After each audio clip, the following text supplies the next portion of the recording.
What's going on, everyone? Welcome back to my channel. Today we're looking at one of my all-time favorite B-movie horror franchises, Tremors. Now, the Tremors franchise has been releasing movies for 30 years now. Inexplicably, we have 7 of these things, and only 2 of them received any kind of theatrical release. The first one obviously was a pretty big hit. We got a sequel. It was reasonably well received, but it only got a limited theatrical release, mainly direct to DVD. And then from 3 onward, every single one was either direct to DVD or direct to digital. So, how does a franchise like this last for so long? Let's take a look. We're going to rank all 7 movies. I'm going to try hard to make it seem like number one's not going to be the clear number one, but obviously, I think most of us know where this list ends. But are there any other hidden gems along the way? Are there any decent Tremors movies outside of the original? That's what we're going to look at today. That's what I'm going to answer for you, so stay tuned. Now, the bottom spot on my list is Tremors 5 Bloodlines. I love the Tremors franchise, so I don't hate this movie, but it's easily the worst one for me. It's the one that starts the downward trend, the heavy downward trend for fans. Most of us really like part 1, 2, 3, and 4, but we all can agree that part 5 is sort of where the franchise starts to veer off course a little bit too much.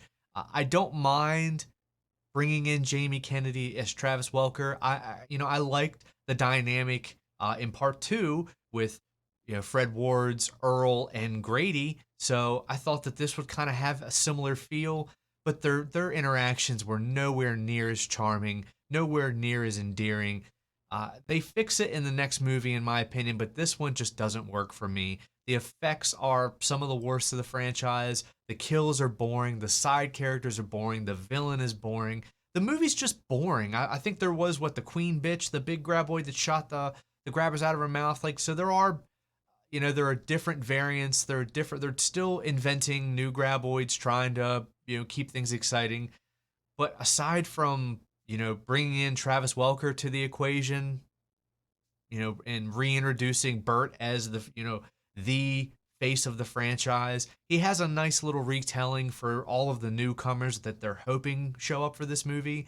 When the movie starts, he's a reality TV star, Burt Gummer, survivalist, and then he kind of tells the history of what happened, the graboids, who they are, what they can do.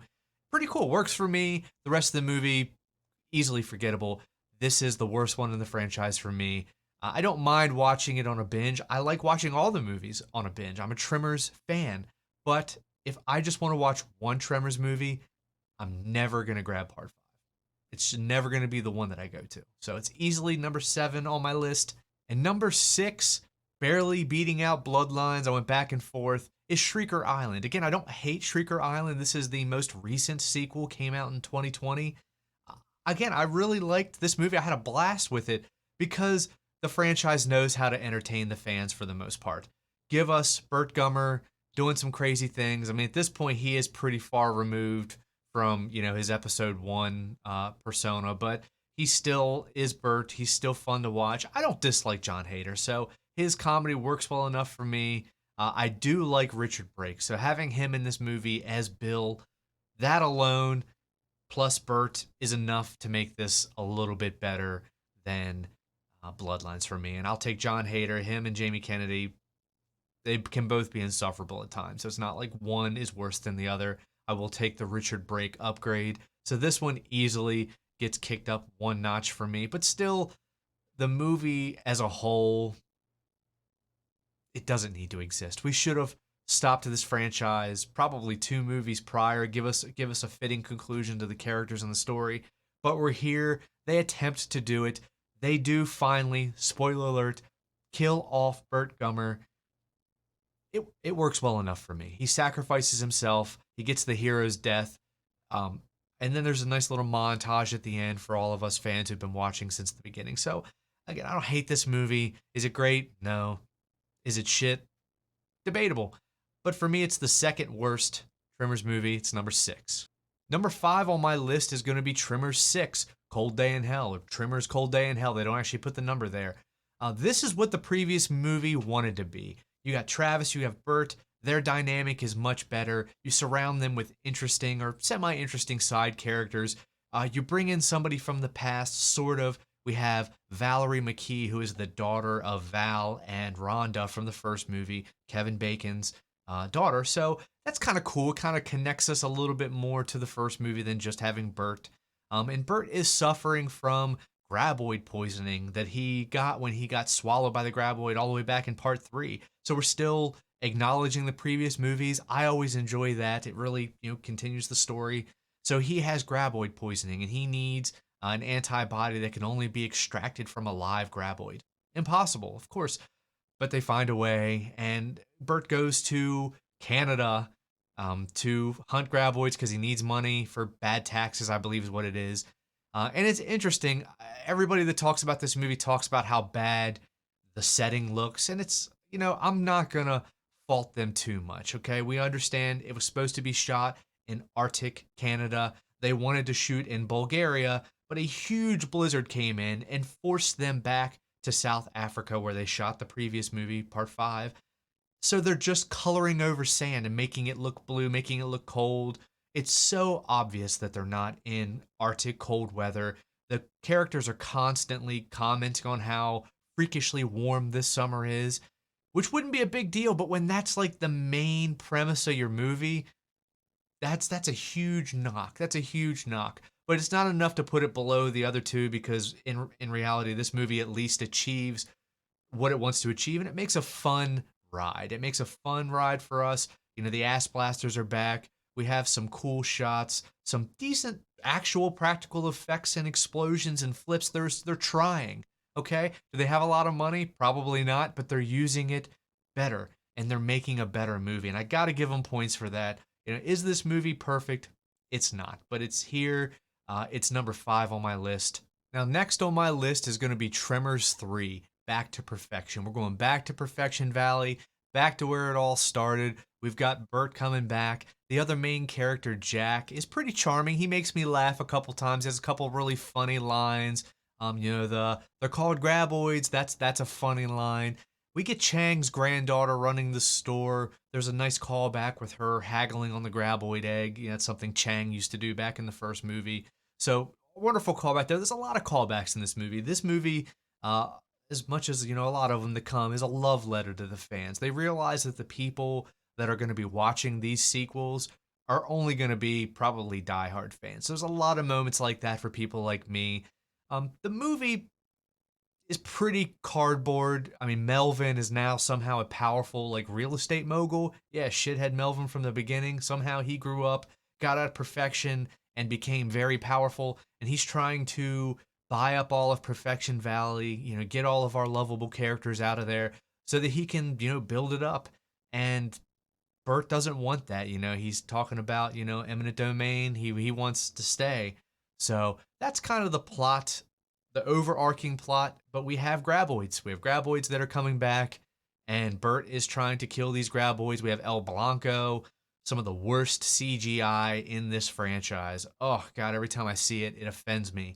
But they're hunting graboids, Bert and Jack, and the movie ends well enough. We get the ass blaster reveal. They're revealed that, shriekers end up, birthing ass blasters, which is the next link in the chain. Pretty cool, pretty fun, pretty inventive. You can't kill my boy Miguel, though. That was bad form. Really upset with him about that. But the ending was cool. I love that we have the ass blasters assaulting them from the top, and we have the graboids coming from below. First time they've had to worry about, a dual front assault. But they'd use the potato gun to take out the ass blaster, and then they also sick El Blanco on one of the ass blasters. Really cool, really inventive. And then they keep El Blanco around so that they can't kick them out of Pleasant Valley or Perfection Valley. So it's cool, it's inventive. I like it. I'm a fan of this movie. Number 4 on my list. We're in the good ones now, y'all. The top 4 for most people are probably going to be shifted around a bit, save maybe the top 1 or 2. But this is my number 4, Back to Perfection. Now, just cracking the top 3 on my list is Tremors 4: The Legend Begins.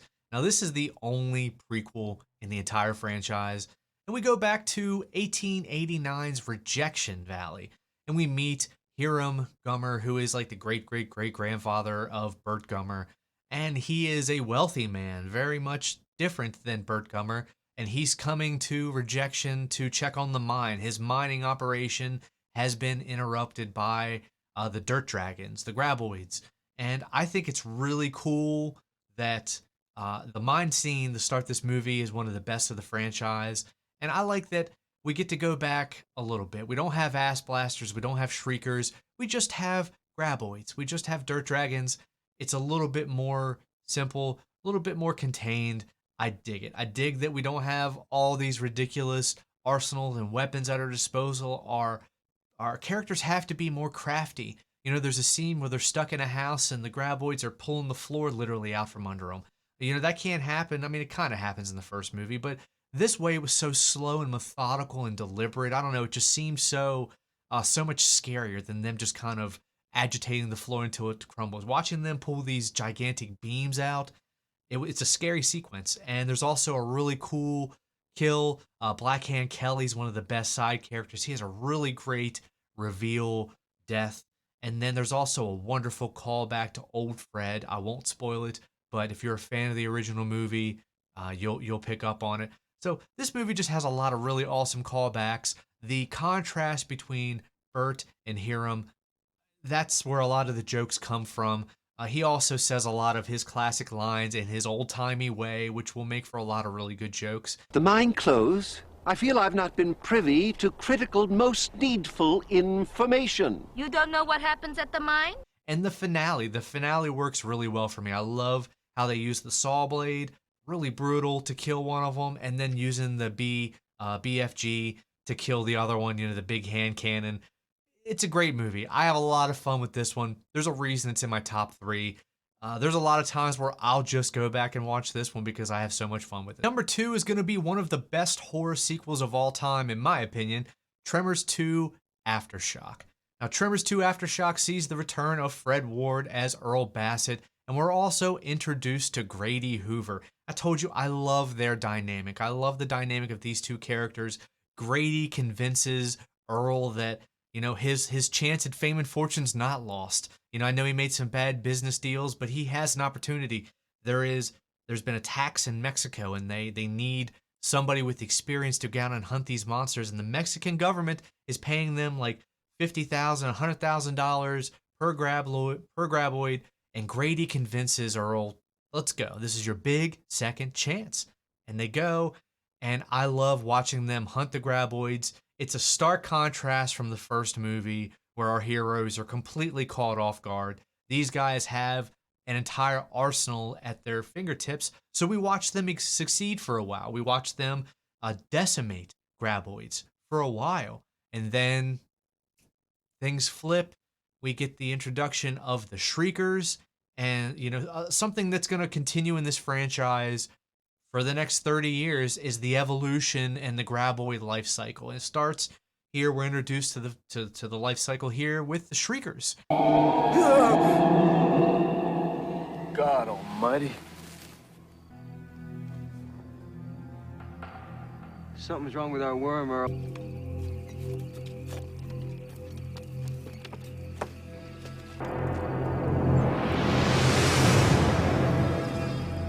And they bring a whole new element of fear to this movie. I do wish we would have kept graboids in the picture, sort of how they did, you know, in the later movie with the ass blasters and the graboids assaulting at the same time. I wish we would have had a finale in this movie where the Shriekers and the graboids are both attacking our heroes. Would have really amped up the stakes a little bit, but it's okay. I understand they only had a couple of worms. All the worms gave birth at the same time. So we have our Shriekers, and then they find out how they reproduce, and they get an army of Shriekers. This movie, you know, we still get Bert. Bert has yet to become the face of the franchise, but he's still a key player. He was a star in the first movie. He's a star in this one, even though he's not the star. He has some of his best one-liners in this movie. I feel I was denied critical, need-to-know information. I am completely out of ammo.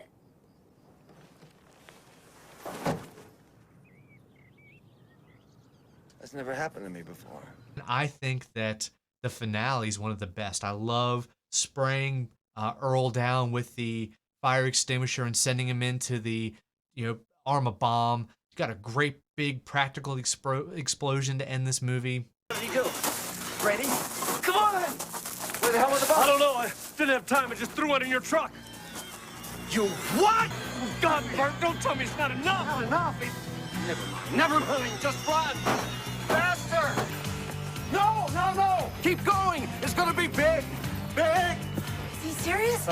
Bert knows his bombs. It's gonna be big! Is it gonna be today? Brady, get your ass down!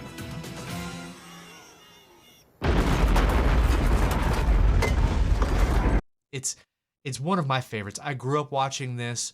I will watch this one just as much as I watched the first one. I don't know that I could pick one over the other. I mean, I'm going to pick number one because it's the original, because it has Kevin Bacon. That's the missing ingredient here. There is only one movie that has the perfect recipe because we're missing Rhonda. I loved Rhonda's character, and we're missing Val. So, spoiler alert, number one is the original Tremors. Dun, dun, dun. But of course it is. Of course it's the original Tremors because Kevin Bacon is amazing in the first movie. You still have Fred Ward, so you've got their buddy dynamic. From the very beginning, you love those two guys. I mean, when you meet them, you see them sleeping outside. They're having their little debate about breakfast. They do the 1, 2, 3. We learn so much about these two gentlemen so quickly, and it's not spelled out for us. It's not like shoved down our throats. We just get to see them go about their day, and we learn everything we need to know. And then we're dropped into the scenario. They're dropped into the scenario where these Precambrian life forms have come back to life somehow, and they have to figure out how to destroy them because they are cut off from society. And I told you I love Rhonda's character because Rhonda's the only one that's educated. She's the only one that really gives them like a fighting chance by educating them. And then obviously we have Val and Earl's, natural improv ability sort of helps them, win the day. But this movie has it all. It has great cast. It has the best, it's practical effects, real graboids. It's not CGI. None of it's CGI. They're all real. They were all built. It's not hard, guys. It's not hard. Hollywood, give us creature features. If you can't do it all practical, you got to give us some practical, okay? You got to give us something. But this movie, I can't overstate how much it means to me. It came out 3 years after I was born. I've quite literally watched it my entire life. It's one of the first movies that I remember watching as a child, well before I probably should have, but that's okay because I love it. I adore it. So many one-liners, so many great moments, the best finale, the best characters, the best scene. The freaking rec room scene.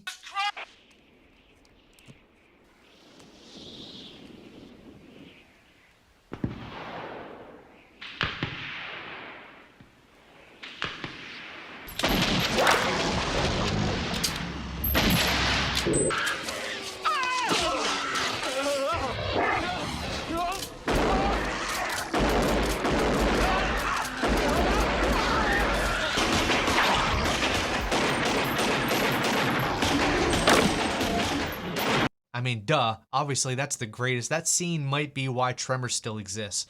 Because I remember watching that go down and I was like, that's some of the coolest shit I've ever seen. So Tremors 1, you're still the OG. You're still the GOAT. I love the entire franchise. I'll watch the first 4 almost anytime. 5, 6, and 7 depends on the mood. There's really only one that I dislike, and that's part 5. So comment down below, guys. Let me know your list. Let me know your ranking. I would imagine most of us, top 1 or 2, are probably going to be identical. But I want to see where the rest of the movies fall. Because for you, maybe part 5 worked better. Maybe part 5 was that hidden gem you were looking for. If so, great. Just because it didn't work for me doesn't mean I'm telling you it's shit. I just don't like it. It's just my opinion. But these are the ones that I enjoy. It's a franchise that I love. So be nice. Thank you all very much. Thank you all for watching. I'm going to try to drop Captain America soon. See you guys. Be good people. Be good to each other. Have a great day.